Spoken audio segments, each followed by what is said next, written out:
I'm going to switch gears a little bit, so I'm going to talk about procedure-related coronary obstructions and procedure and device-related coronary obstructions. And those obstructions can happen very early during the procedure, in the hospital before discharge, but also after discharge. These are my conflicts.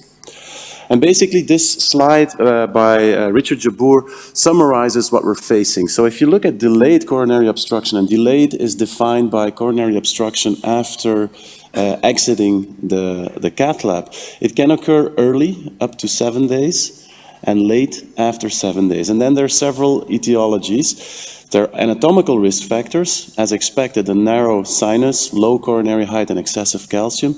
There are also the procedural factors, if you're embarking in a valve-in-valve procedure, or if you're aiming for a high device position. And also from the previous speaker, we learned that a high device implant might be associated with difficulties in re-accessing the coronaries. And then in terms of a late obstruction, there's again the valve-in-valve procedure and also some pharmacological issues. What is clear is that if you look at the sinus of Valsalva, you can also look at the distance between the sinus of Valsalva, or the coronary ostia, and your virtual implant. So the size between the coronary ostia, the distance between the coronary ostia and your stent frame. And we'll get to that later on, but that seems to be a more subtle variable to take into account than just your sinus of Valsalva. Because of course, if you have a large sinus, but you also implant an oversized valve, then your distance between the valve frame and the coronary ostia can be small, and vice versa. So we'll get to that later on. So what are the risks? Again, so a small sinus, a high valve implant, low coronary implants, burgeoning leaflet calcification. So if there is excessive leaflet calcification, that can also impede coronary flow, and then particular bioprosthetic valves, and we're going to illustrate that later on. We have the stented valves, stentless valves, and then stented valves with internally mounted leaflets, and especially the stented valves with externally mounted leaflets, like the mitral flow, are notorious for being associated with coronary obstruction. And this is how these valves look like. So the mitral flow and the trifecta, the leaflets are sutured on the outside of the posts, as compared to, for instance, a perimount where the leaflets are within the post. And so the posts basically make a certain barrier between the leaflets and the coronary ostia on the outside that is not present with mitral flow and trifecta. And this is the importance of the coronary sinus. So if you have a small sinus relative to the aortic annulus and you implant a large valve relative to the sinus, then your distance between the coronary ostia and your valve frame will be small. The smaller that distance, the higher the likelihood of ending up with a coronary obstruction. And there the cutoff seems to be between 3 to 4 millimeters. Then the distance from the coronary ostia to the annulus, if it's less than 12 millimeters, then again you enter a potential danger zone for coronary obstruction. And also a non-coaxial valve implantation can be associated with coronary obstructions. And this is illustrated in this drawing. When here there is a coaxial implant, you see that there is a certain distance between the coronary ostium and the frame, but if it's tilted, then you tilt the valve and you may tilt it towards one of the coronary ostia, and then of course you will close the gap between the frame and the ostium, and by doing so you can occlude the ostium. Also, when you have a small sinus, then whatever valve you will implant, there will be no distance between the coronary ostium and the framework. So that this makes sense, but I think it's quite visual now to have this in the back of your mind. So again, if the distance between the coronary ostium and your virtual valve frame is below 3 millimeters, then you are at a high risk for a coronary obstruction. If it's between 3 and 6, there is an intermediate risk. And this is illustrated in this slide, where by CT scanning, you delineate your valve framework, and then you look for the coronary ostium, and then you measure the distance. And in this study by Ribeiro, published in the European Heart Journal, it was clear that in the patients who had a left coronary or right coronary obstruction, the distance between the coronary ostium and the valve frame was typically below 4 millimeters, whereas in the control arm, in patients who did not have a coronary obstruction, the majority of distances were above 4 millimeters. So I think this is quite a good illustration that this distance is an important parameter to take into account when dealing with these patients. This is another retrospective study by Ribeiro, where they looked into is there a difference between the valve designs in terms of the risk for coronary obstruction? Do you see more coronary obstruction with the self-expanding valve or with the balloon expanding valve? And is there a difference between native valves and valve-in-valve procedures? Well, clearly the valve-in-valve procedures are associated with the majority of the coronary obstructions. And in their series, and this is with first generation devices, the self-expanding balloon, the self-expanding valve was associated with less coronary obstruction than the balloon expandable valve. And this is in contradiction with data from Richard Jabour, published last year in JACC, where apparently the self-expandable valve was associated with more coronary obstruction than the balloon expandable valve. Again, this is retrospective analysis, so we always have to take this with a grain of salt. I do believe that the major takeaway is that valve-in-valve procedures are at highest risk for coronary obstruction relative to the native valve implants, and whether there is a difference between self-expanding and balloon expandable devices. Well, I think the only answer to that question would be a randomized trial. But again, coronary obstruction is a relatively rare event. It occurs in less than 1% of the cases, so you would need a lot of patients to demonstrate any difference between the two of them. This is the timing of coronary obstruction, and of course, as expected, the majority of coronary occlusions or obstructions will happen on day 0 or within the first couple of days after the valve implant. But still, and this is quite striking and not totally unexpected, that late coronary obstructions may happen more often with self-expanding devices versus the balloon expandable devices. And why would that be? Of course, I think it has to do with the design of the frame. So you have cobalt chromium in the balloon expanding devices, and you have the nitinol frame with the self-expanding. And we know from our data in the Thorax Center that so we have a couple of patients, so I think we're 50 patients, where we did a CT scan before, 6 months after the valve implant, and 6 years after the valve implant. Well, between 6 months and 6 years, the valve was expanding further. So that means that the core valve keeps on expanding even years after the valve implant. But then, of course, you might understand that this might affect the risk for a late obstruction. And I think this partly explains that you may end up having a higher risk for very late coronary obstructions with a self-expanding valve as compared to a balloon expandable valve. And then once it occurs, these delayed occlusions, then they are associated with a high mortality rate.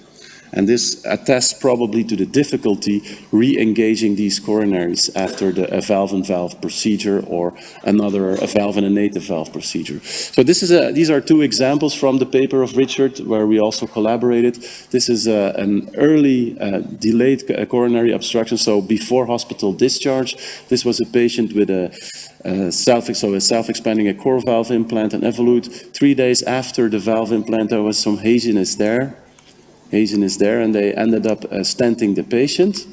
So this was early delayed, and then a late delayed event was in a valve-in-valve. This was a Paramount 25. They implanted a Sapien XT. And then 1 year, they also, during that index procedure, they also did a stenting of the left main. And then 1 year after the TAVI, the patient was admitted with an ACS, and they found some problems with the right coronary and the left coronary. And eventually, so this was at the index, and this is at follow-up, so there is no right coronary visible, and there is something going on, some haziness at the left coronary, and the patient was, after several attempts, sent for surgery, and it turned out that there was leaflet obstruction of both ostia. So 1 year after the procedure. So it can occur very late after the procedure. So what are the preventive techniques? There are several things that we can do. First of all, you can do a very comprehensive pre-procedural planning and do your simulations and determine the distance between the coronary ostium and your anticipated valve frame. And if it's below 3 millimeters, you might want to think about preventive measures. And the important preventive measures that you can do are the chimney technique and the basilica, or you can also select a completely repositionable device. So you implant the device, and if you're not happy, because there is some some kind of coronary obstruction, you would reposition and put the device either, lower at that point. So this is how the basilica works. It is quite a complex procedure, but the concept is that you try to lacerate the leaflets. And you can do this for native valves, but also for bioprosthetic valves. And then the procedure goes like this. You use a Amplatz or a JL, a left Judkins catheter, with a Confianza Pro wire. You have a snare waiting for you in the left ventricular outflow tract, and you try to perforate the leaflet and then enter the LVOT and then snare and then exteriorize your wire. The devices that you need are 2 guiding catheters, then your Confianza Pro wire, and you need to electrify the wire, and you do that by connecting the hemostat and then electrifying the hemostat. It is quite laborious. I think it adds a significant time to the procedure, and it definitely adds complexity to the procedure. So the question is whether this is a viable solution over time. This is how it looks like, a mitral flow valve. They are with their Amplatz catheter in the left coronary sinus. Here is the Confianza wire that perforated the leaflet and is being snared in the left ventricular outflow tract. You exteriorize, and so you have a loop, and then you, by pulling and electrifying the wire, you are able to lacerate the leaflets. Another technique is the chimney technique. In the chimney technique, you will implant a stent as a preventive measure, and the stent will protrude from the ostium of the right or the left coronary and then into the sinus or above the sinus. The question here is that the longevity of the stent and stent patency over time is unclear, and it will be hardly impossible to re-engage the coronary ostium if there are some issues varying from thrombotic occlusion or anything else related to the stent itself. This is a case that we did a couple of, I think 2 years ago. This is a patient with a mitral flow, so a very small annulus. And then, as you can see here, the leaflets are higher than the ostium or extend beyond the ostium of the left main. This is another representation where you have here the coronary of the ostium, of the left main, and then a distance to our virtual valve of 4.3 millimeters. But more importantly, the leaflets extend beyond the ostium. So you can imagine that if you would implant a valve-in-valve, that the leaflets might be pushed away in front of the coronary ostium and obstruct the coronary ostium. So we were very reluctant to proceeding without a preventive measure. So we implanted a Corva or an Evolut, and then decided also to do a chimney technique. That turned out to go pretty well, and we did a CT scan afterwards, and here you see a wide open stent protruding the sinuses and also entering the left main. So there's another example of an 86-year-old frail patient who was also treated with a TAVI, and here we assess the coronary or the aortic root, including the coronary ostia, and we have our virtual implant, and we measure the distance between the coronary ostium and our virtual implant. It was deemed to be 6 millimeters, so not really at risk for an early obstruction in this native valve.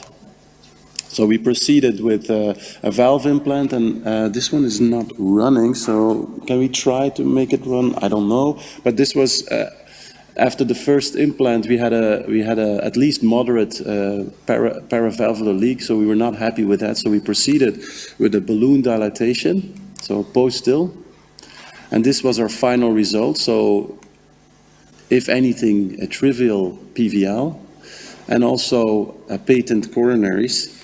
Patient was sent to the ICU.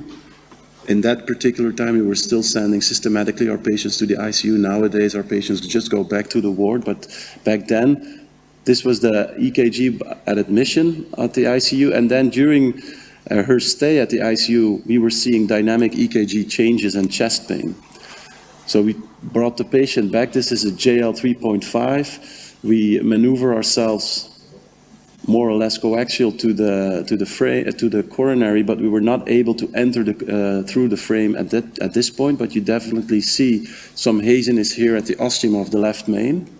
Patient was stable, so we proceeded with a IVUS because we wanted to know, so what's going on? Did we damage? Did something happen at the left main, or is there an issue related to the sinuses? And so we're pulling back from the LAD into the left main. And there is some disease, of course, what you can expect in an 86-year-old. And the more proximal we get, you all of a sudden see a dissection flap, which is almost, it's hugging the catheter there. And then as we are going more towards the ostium, you will see that there is a dissection there in the sinus. So basically, there's a traumatic dissection following the post-dilatation that extended into the left main, and we ended up stenting that ostium and had a very good result at the end. So I think in conclusion, coronary obstruction is and should be a rare event and should occur less than 1% of your cases. There are early versus late obstructions, and I try to explain to you that also late obstructions are a reality.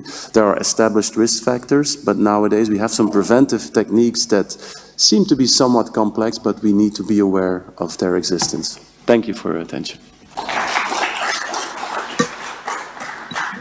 Thank you very much for these very interesting cases. We have to carry on to the next speaker, and we'll have the discussion at the end.